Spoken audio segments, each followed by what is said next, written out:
Hello everyone, this is Lata Singh from Shraddha Smart Education. I will explain this poem, The Last Bargain.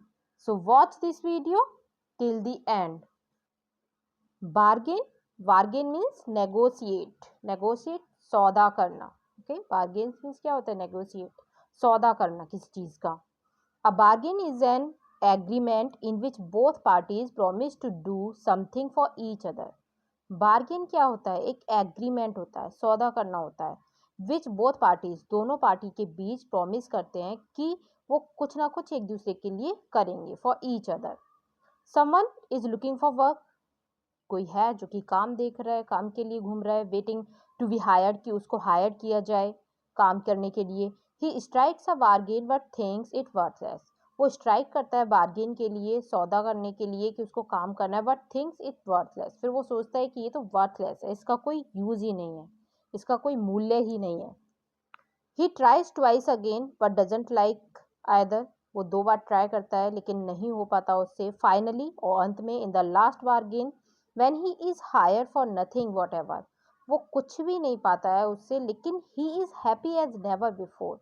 वो इतना खुश हो जाता है कि जितना पहले कभी नहीं हुआ होता. So what is the bargain and why is it the best, और वो इतना बेस्ट क्यों है, बार्गेन क्या है. इसमें हम यही पढ़ेंगे, जैसे कि जो ये पोएम है, ठीक है, इस पोएम में ये बताया गया है, कवि ने ये बताया है कि किस तरह से जो हमारी ताकत है, ठीक है, ताकत हो या फिर धन हो, और जो हमारी इच्छाएं हैं, ठीक है, उसके बल पर हमें प्रसन्नता नहीं मिल सकती. सादगी और भोलापन लास्ट तक चलता है. अगर सादगी हो, भोलापन हो, तो वो हमें ज़्यादा खुशी देता है, और केवल वे ही हमें मतलब शाश्वत प्रसन्नता दे सकते हैं, पूरी तरह से हमें खुश कर सकते हैं. Come and hire me, I cried, while in the morning I was walking on the stone paved road. Sword in hand, the king came in his chariot. He held my hand and said, I will hire you with my power. But his power counted for naught, and he went away in his chariot. अब यहाँ पे कवि बताते हैं, जो poet हैं, वो ये बोल रहे हैं कि काम की खोज में निकले एक व्यक्ति से ये जो पोएम है वो स्टार्ट होती है. वो पथरीले रास्ते से जा रहा है, और वह लोगों को उसे नौकरी पर रखने के लिए भी कह रहा है कि मुझे काम पर रख लो, हायर कर लो. और पहला व्यक्ति जो उसे नौकरी पर रखना चाहता है वो एक राजा है.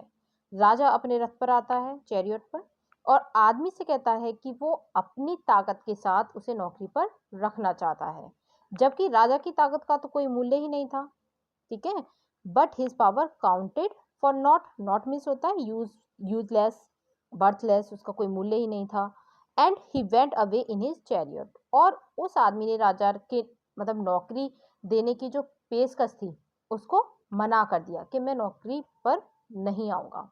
राजा अपने रथ पर फिर वापस चला जाता है. In the heat of the midday, the houses stood with shut doors. I wandered along the crooked lane. An old man came out with his bag of gold.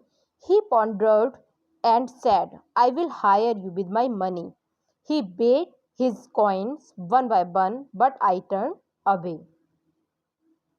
जब अगली दोपहर, क्या हो रहा था, गलियों में मतलब इतनी धूप हो रही थी दोपहर में अगले दिन.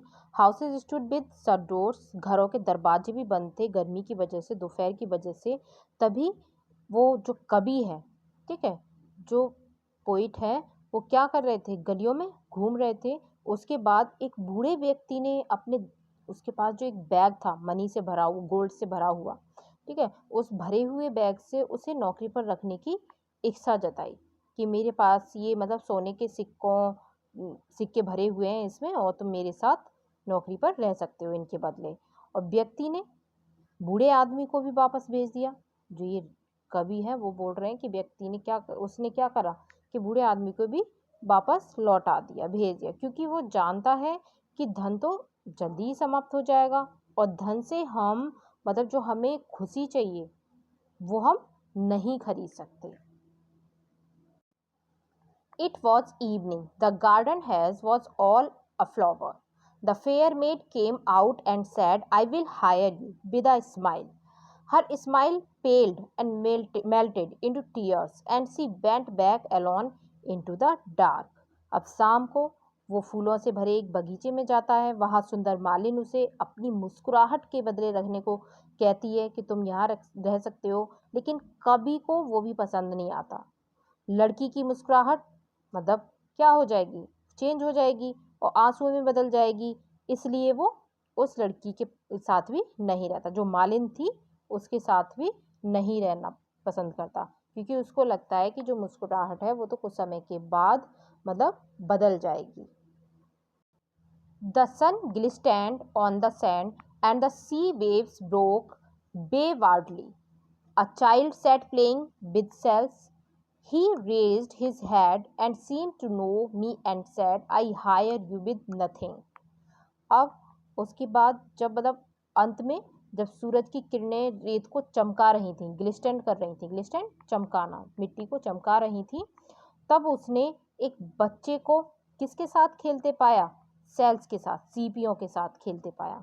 ही raise his head and seem to know me and said I hire you with nothing. अब बच्चे ने उसे बिना किसी चीज़ के रखने को कहा। कभी जो है वो बहुत ज़्यादा प्रसन्न हो गया, बहुत ज़्यादा खुशी के साथ भर गया। और from hence forward that bargain struck in child's play made me a free man. फिर उसने कहा कि ये सौदा तो बहुत ही अच्छा है, बिना कुछ गवाए अपनी आज़ादी में पा सकता हूँ। अब वो एक आज़ाद इंसान है। ये एक बराबर का सौदा था। बच्चे की जो मुस्कुराहट थी और खेल के सामने मतलब बड़े से बड़ा सौदा भी फीका और हल्का लगने लगा था। व्यक्ति जानता है कि इस प्रस्ताव से, जो कि उस बच्चे ने रखा था, ठीक है, से वो मतलब सदा के लिए बहुत ज़्यादा खुश हो जाएगा, आज़ाद भी रहेगा। और बच्चा जो था उसने अपने भोलेपन से और सादगी से उसको नौकरी पर रख लिया, जो कवि है। सो इस प्रकार आखिरी सौदा एक श्रेष्ठ सौदा था। ये जो सौदा हुआ था, बार्गेन हुआ था, वो सबसे अच्छा था, जो लास्ट वाला बार्गेन था। तो इसके राइटर हैं रविंद्रनाथ टैगोर। अब इसके क्वेश्चन आंसर कर लेते हैं। Working with poem, who is the speaker in the poem, first question, ठीक है, स्पीकर कौन है इस पोइम में। The speaker in the poem is a man who is looking for work.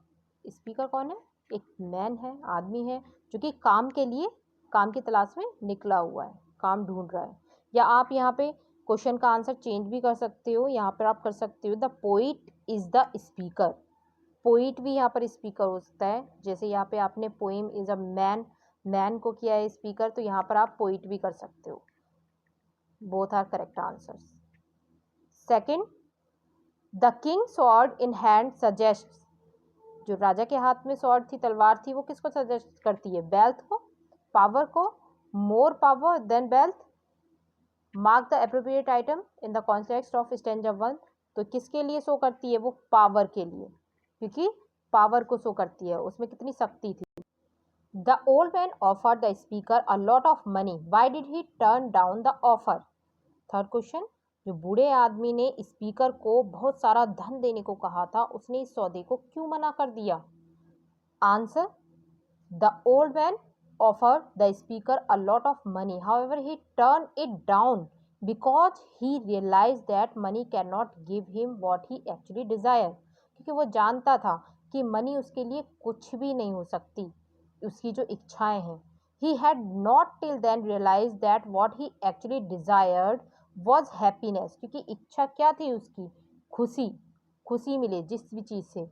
When the old man was counting the gold coins, the speaker realized that once the money was finished, एक बार अगर पैसे खत्म हो गए तो हो गए, or the work the old man wanted to hire him for was done, he would again be out of work. More than that, he would be bound in this bargain. It did not satisfy him and therefore he turned it down। इसलिए वो मना कर देता है, वो मतलब जो पैसे देने की बोलता है बूढ़ा आदमी, उसके लिए बिल्कुल मना कर देता है, क्योंकि पैसों का कोई भी मोल नहीं है, वो कभी भी खर्च हो जाते हैं और वो उस बंधन में दोबारा बंधा ही रहेगा। अगर वो पैसा ले लेगा तो उसको काम करना ही पड़ेगा, इसलिए वो सेटिस्फाई नहीं हुआ था इस चीज़ के लिए। Question 4, find in the poem lines that match the following, read both one after another. First, I have nothing to give you except goodwill and cheer. Second, her happiness was no more than sorrow in disguise. The king's might was not worth much. इसका answer होगा first वाले में same आपको क्या करना है कि मतलब एक तरह से मैच करने वाली लाइन्स हो, ठीक है। उन लाइन से जो ऊपर वाली लाइन्स दे रखे हैं क्वेश्चन में उनसे मैच करती हुई इस जो पोएम में से आपको क्या करना है, कुछ लाइन्स ढूंढनी है, फाइंड आउट करना है और फिर उनको लिखना है, एक के बाद दूसरी लाइन आनी चाहिए, ठीक है। I hire you with nothing, first वाली में ये आएगा, उसके बाद I hire you with nothing. Second में आएगा her smile paled and melted into tears. Third में आएगा what his power counted for not. Question number 5, how did the speaker feel after talking to the child on the beach. जो speaker है उसको बीच पर बच्चे से बात करके कैसा महसूस हुआ, उसने कैसा फील किया। So here is the answer, after talking to the child on the beach, बच्चे से बात करने के बाद बीच पर, the speaker felt extremely happy. जो स्पीकर है उसको इतनी खुशी हुई कि वो बता नहीं सकता, बहुत ही ज़्यादा खुशी महसूस हुई, extremely happiness. So we have completed this poem with question answer. If you like this video, share, subscribe and don't forget to press bell icon. Thank you.